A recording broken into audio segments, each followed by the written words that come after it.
In this video, we're going to continue describing the menus in the wxMaxima interface for Maxima, and we're going to start working today with the calculus menu. We have a document where I have a series of examples presented, and I'm just going to go quickly over them. The calculus menu includes all these entries, and we're going to go in order.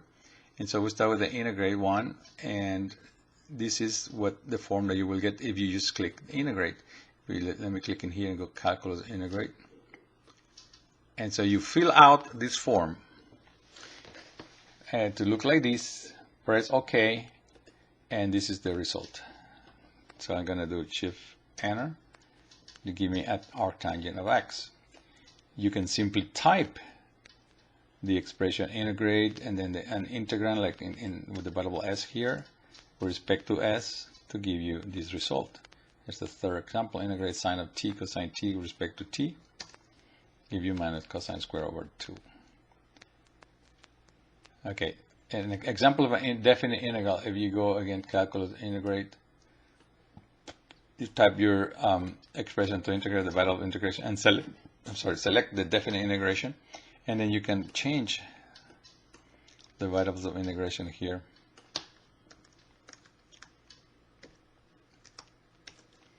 And when you press OK, it generates this command, and then you do Shift Enter, and it will typically ask you. And positive seems to be the most common answer, so you just do Shift Enter here, and it tells you the result is arctangent of B minus arctangent of A. You don't need to use the enter form. You can just type the expression for your integral. Like in this case, here's my integrand with respect to x with limits pi over 6 to pi over 3. Pi comes from the Greek letters menu. And then to get a result, numeric result, do float. So you got the integral is arctangent of pi over 3 minus arctangent of pi over 6, and the numerical result is this one. If you want to see the integral before evaluation and then evaluate it, use this. Put an apostrophe before the word integrate, and then follow the command with EV, that means evaluate. The percentage means the last result with respect to those variables, a symbolic evaluation. So you do Shift Enter. Here's the integral of x sine of x with respect to x is equal to sine of x minus x cosine x. That's the antiderivative. In this example, there's a c constant there, and so you get this result. In the third example, the integral of 1 over x. They ask if it is positive, you say Shift Enter. Log, I don't know if this one asks me to 3 times, but you get the result log a minus log b. Definite integral calculated numerical using the Quadpack option. You go to calculus integrate, type your integral, type variable integration, select the definite integration, change or modify your limits, and then select numerical integration, Quadpack, and Rumber. There are 2 methods.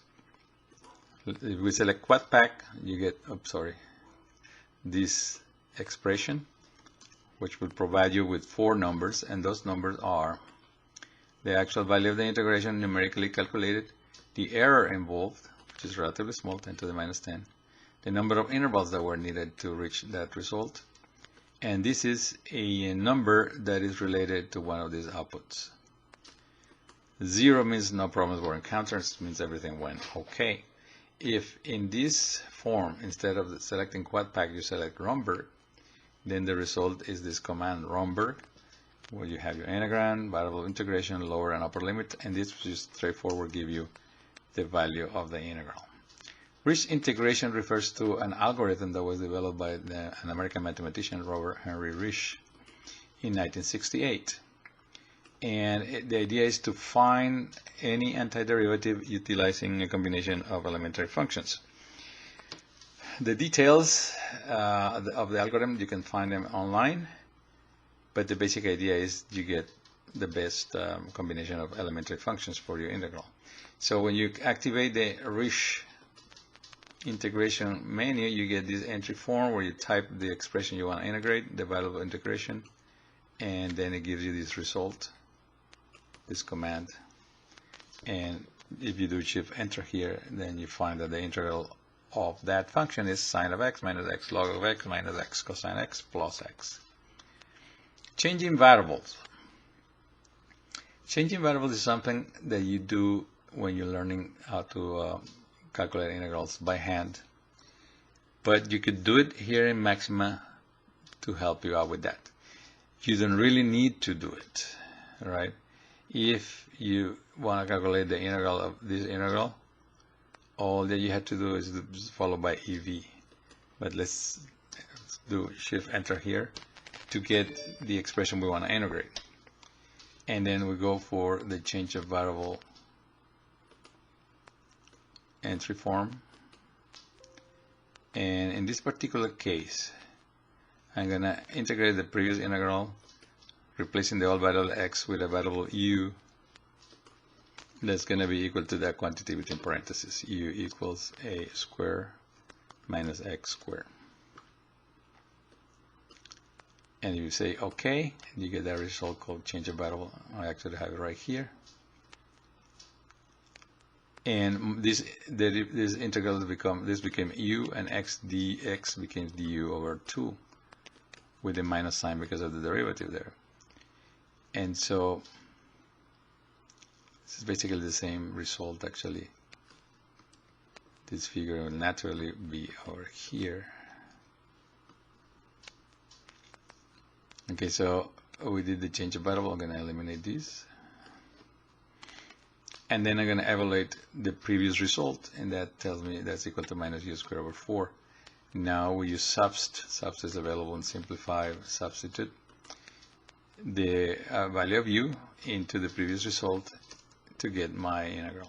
Now, as I mentioned, you don't need to go through this. If you just need the value of the integral, type the integral, evaluate it, and you get exactly the same result as in here.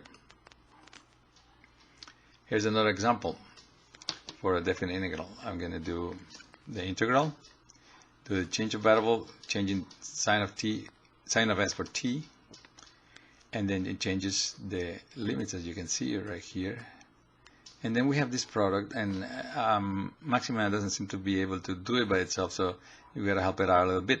1 minus sine plus 1 minus cosine when you do trigonometric simplification, which is available in Simplify trigonometric simplification. It's cosine square of s. Cosine square of s under the square root will give you a cosine. With times this cosine will change your integral to cosine square. The variable integration will be s, and the limit is a sine of a sine of b. Evaluating that, we get this result, which is still given in terms of sine. I mean, that's a reasonable result, but you can simplify even more. I tried to use trig reduce, but that didn't give me any result. Then I tried trigonometric expansion and rational simplification, and if you plug those values back in there, then it will give you your result. But you know, I just did it directly here. Just type the integral, evaluate it, indicate this is positive, and you're getting the same result, except that this value has been replaced by this value multiplied by 2. And so the results are the same. You just have to be careful using your variable substitution. And we're going to stop at this point to do differentiation in the second part of this calculus menu videos.